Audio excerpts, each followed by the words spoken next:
Hello family members, my name is Amarodago and you're welcome back to my channel. If you're joining me for the very first time, I'm originally from Nigeria and I bring to you content based on how you can obtain your visas, immigration news, and how you can live your best life right here in España. If you think you can relate to that kind of content, please do well to consider subscribing by pressing the red subscribe button down below. Turn on your bell notification so whenever I post you'll be the first to get notified. Liking this video if you like this kind of content, sharing this content to other people who you think may need problem-solving videos just like this ones, and leaving your thoughts on the comment section or subsequent topics you would love to see here on my channel. Disclaimer: I am not an immigration lawyer, neither am I a recruiter. This video is brought to you based on research and experience, so do well to do your own research before you take your next step. Without further ado, let's get straight into today's video. In today's video, I would like to talk to you about everything you need to know about the investigation process that you have to go through as when you're coming with your dependents to Spain. I don't know if you've heard about investigation or lawyer fee. This is the process that your marriage certificate will have to go through, and you as an individual or a family will need to go through before your marriage certificate is being legalized at the Spanish embassy in your country. So if you are somebody who is planning to come to Spain, maybe you're using the family reunion route. Maybe you're using the family reunion route, or you're using the study visa route, any route that would allow you access to bring your dependents, your marriage certificate will need to go through investigation. And this process is a very confusing process for many of my subscribers. So today I decided to explain, shed more light about this process. In today's video, we are going to be discussing about why does the Spanish embassy need to investigate your marriage document before you legalize your document. We are going to be talking about how you can actually submit your documents for legalization stroke investigation. Number 3, we are going to be talking about the questions that will be asked, the things that will be done, what this whole process of investigation, what it entails. And we are finally going to be looking at timelines, how long it takes for this investigation to be completed. Guys, do not miss any part of this video. I warned you. First things first, why investigation? They do this because over the years, a lot of people have, done fake marriages and used fake marriage certificates to travel to Spain. And because this has been like a long-standing norm, they have decided to do their own investigation to find out if this marriage certificate is true and if it's original and if this marriage is real. So that is the whole idea behind investigating your marriage certificate. Having said that, we need to go into what you need to do in order to start the first stage before you submit for legalization.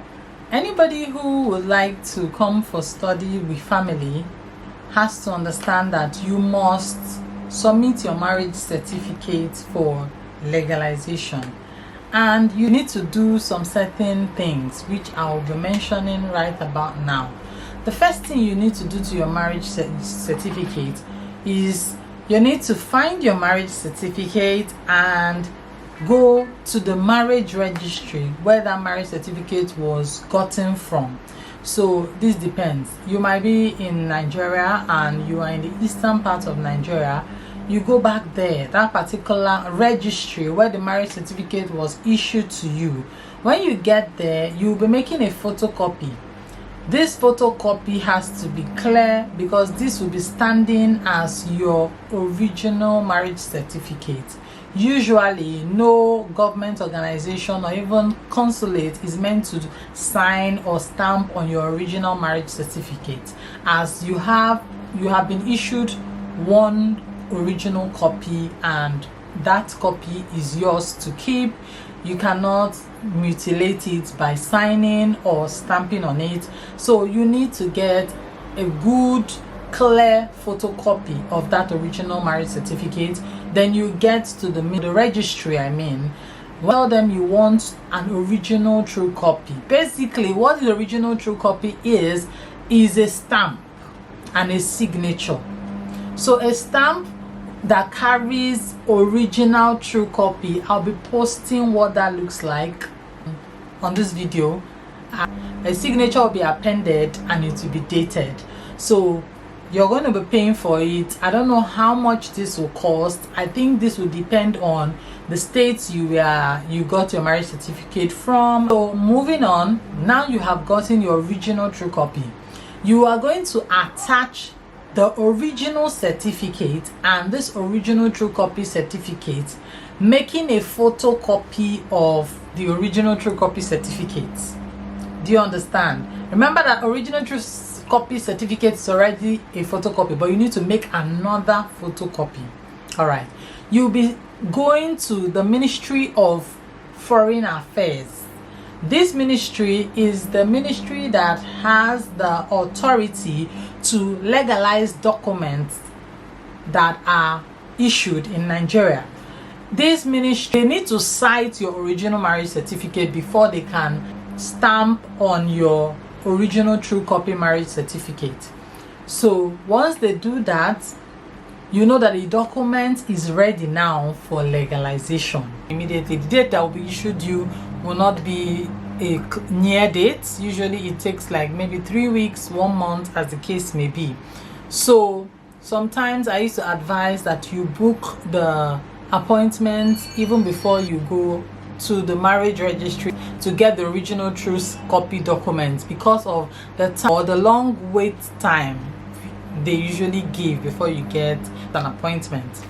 All right, okay, so the documents now that you need to present will be the 3 documents: your original marriage certificate, your original true copy marriage certificate, and the photocopy of your original true copy marriage certificate. I hope I'm making sense. You're going to be attaching some photographs, showing photograph that you took during the court marriage. Then you're going to be attaching your passport data page as well. You'll be submitting all these to the Spanish consulate, and you will also be paying the appropriate fee, because you need to pay for legalization and you also need to pay lawyer fee. This lawyer fee is the fee you need to pay for them to carry out the marriage certificate investigation. I'm pasting the appropriate fee depending on the states right here so that you take a look.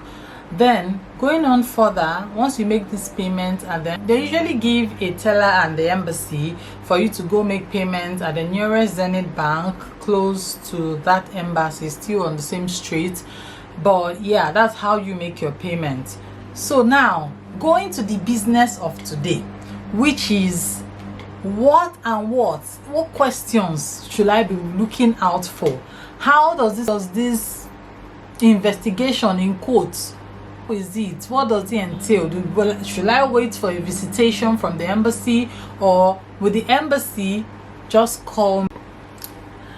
When I came to Spain, when I did my own family reunion, the whole visa process in 2020, marriage certificate investigation was done by the consulate, sending a lawyer to your residence. The consulate lawyer representative will be visiting you and will be asking you several questions. Yes. And also they will also go and visit the ministry where the marriage certificate was issued to be sure that it's real and authentic. And also they will be calling one of the sponsors that is written in that marriage certificate. Every marriage certificate usually has a space for 2 sponsors, and there will be names and what they do for a living will be there. And How they get the name of the sponsor is because when you want to do your legalization, there's a form that will be given to you. You're going to be putting your sponsor's details, their personal details, their number, their email address, and all those good stuff, so that they can contact them even without your knowledge, to verify if they even know you or if this marriage certificate is fabricated. Fast forward to after COVID, the Spanish consulate has changed. I said in my previous video, if you've not checked out that video, do well to check it out. A Spanish system can change in the twinkle of an eye. So if you're not up to date on the happenings, you may be lost. Right now, after COVID, they decided to switch this a little bit by not going so to different people's houses to visit them, to ask questions. So this might be a good thing for people who do not want that inconvenience or do not want to take a day off work and all those good stuff. But it may also be a negative thing in the sense that normally if they're coming to visit you, they will call you up and tell you when they are coming so that you get prepared. This is actually better. But in this situation whereby you are just being called on the phone to do the investigation, there is no notice, so you can just get called and your investigation has started. So you choose which one would you prefer. Well, the good thing about it is that you need to be prepared for this investigation. Once you have submitted your marriage document, investigation usually takes 2 months. Sometimes it is less, but usually the time that is given is 2 months. All right, from that date that you submitted, please, if you're coming with your spouse, you're coming for study, you're coming for family reunion, whatever your case is, you and your spouse need to go through your process together.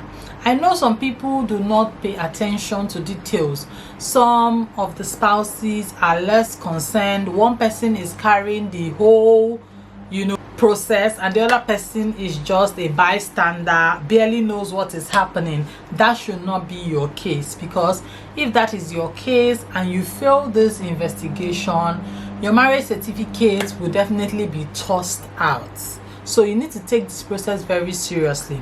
On no occasion should your spouse not know the school you are applying to, the course you want to come and study, the date that you got married. So those little details that you think do not matter is what matters. You and your spouse need to be in sync, literally.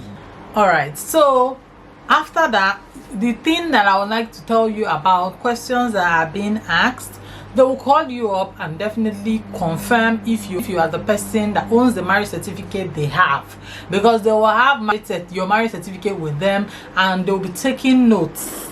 So you're going to be able to tell them your name, that you applied to the Spanish embassy for marriage certificate investigation, and that they'll ask you why, and you tell them that you want to come to study. By the way, they might not even call you, who is the primary applicant. They might decide to call your spouse. So it goes either way. All right. See, okay, when did you guys get married? How long did you guys date? How did you meet? They will ask. So there are some questions that will come based on what you answer. So if you tell them now, oh, we met in March and we got married in July, they'll be asking, why so soon? Why did you get married so soon? And you have to do the needful. All right, so going on further, they'll be asking, which university did you get admitted into, what is your course of study, and when is your resumption. They will want to know, also ask you, what do you do for a living? You might tell them something like, I'm a civil servant. They'll ask you, how much is your pay? You will answer, and they will now ask you, how did you get the money for this study? You might say, oh, I'm using a sponsor, or I sold my house, or I sold my car, or we put money together, or we do a business and we were able to fund it. Anything that is your answer should be authentic and should not be fabricated, because if you're lying, you know that the answers will not flow, and these guys are psychologists. They will be able to tell. Things you should take notes during this investigation.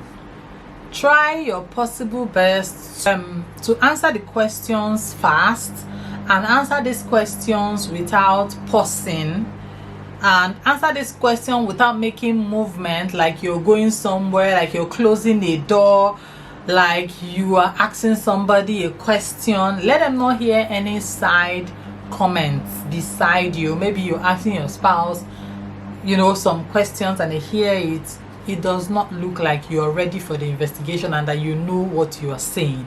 So it's good you get prepared on time so that you dust the question. Any questions that they ask you concerning this, you should be able to know.